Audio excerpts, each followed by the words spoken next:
China Coast Guard, CCG, on Wednesday issued warnings to Philippine vessels that had illegally entered Chinese waters in the South China Sea.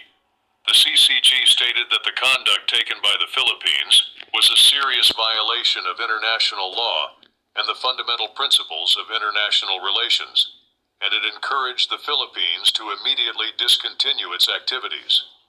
The CCG declared that the Philippines' actions violated China's sovereignty.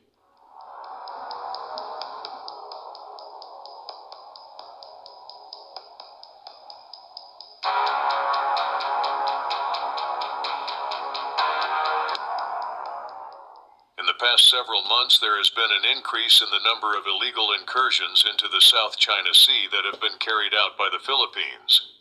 An earlier confrontation that took place on April 30th resulted in the CCG expelling a ship belonging to the Philippine Coast Guard, as well as an official vessel that had entered the waters that are adjacent to Huangyan Island. When a Philippine supply vessel and two Coast Guard ships attempted to deliver building materials to a military ship that was unlawfully grounded at Renai Jiao for the purpose of repair and reinforcement, on March 23rd, the Coast Guard attempted to block their efforts.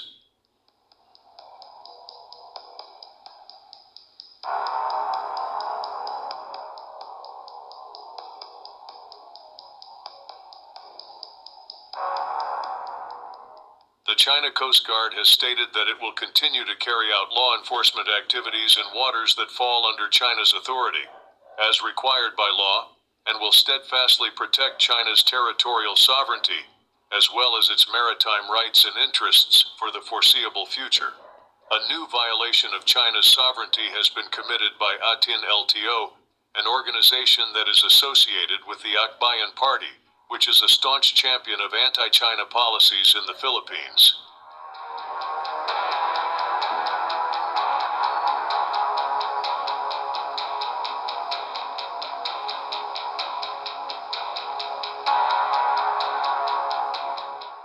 C6TN was informed by Ding Duo, who is a Deputy Director and Associate Research Fellow at the Research Center for Ocean Law and Policy at the National Institute for South China Sea Studies.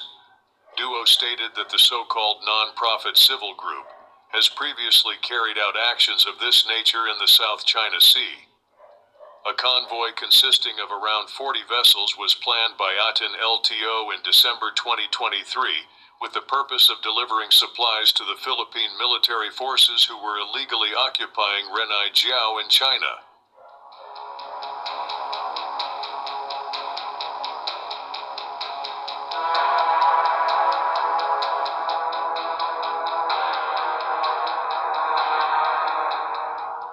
There is a certain political history associated with Atin Luto. Rafaela David, who is also the chairperson of the Akbayan Party, is the person who is making decisions for the group. Since the beginning of this decade, it has been utilizing a wide range of political concerns in the Philippines in order to expand its presence and influence, as stated by Ding. In his observations, Ding mentioned that the operations were frequently coordinated with the Philippine Coast Guard, as well as with journalists that were on board.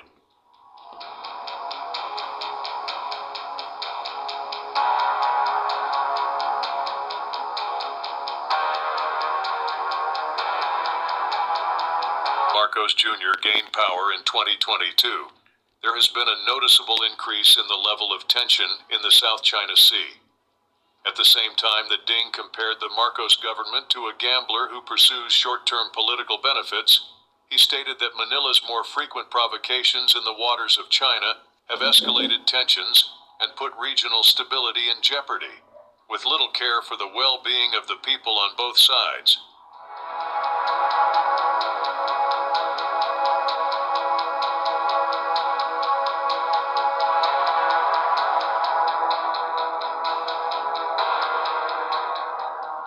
During an interview with C6TN, Ding stated that one of the reasons Manila frequently relocated to the region was to divert the focus of the public away from the inadequacy of the government to handle internal matters, in order to alleviate the political pressure that is being exerted on the Marcos government as a result of high inflation, unemployment, and drug problems. Ding stated that the administration's goal is to continually intensify maritime tensions in order to create an external adversary.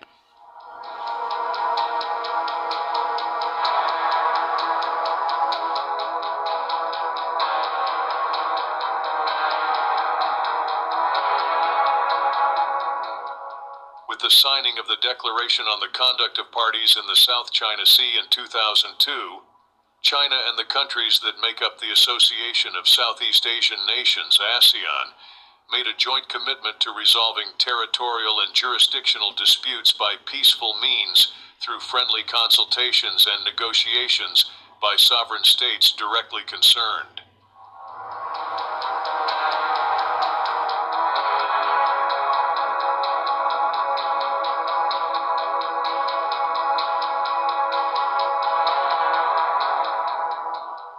According to Ding, the acts of the Philippines have not only had a negative impact on the mutual political trust that exists between the two parties, but they have also ruined the environment in which China and ASEAN countries might speed up their talks and negotiations regarding the code of conduct.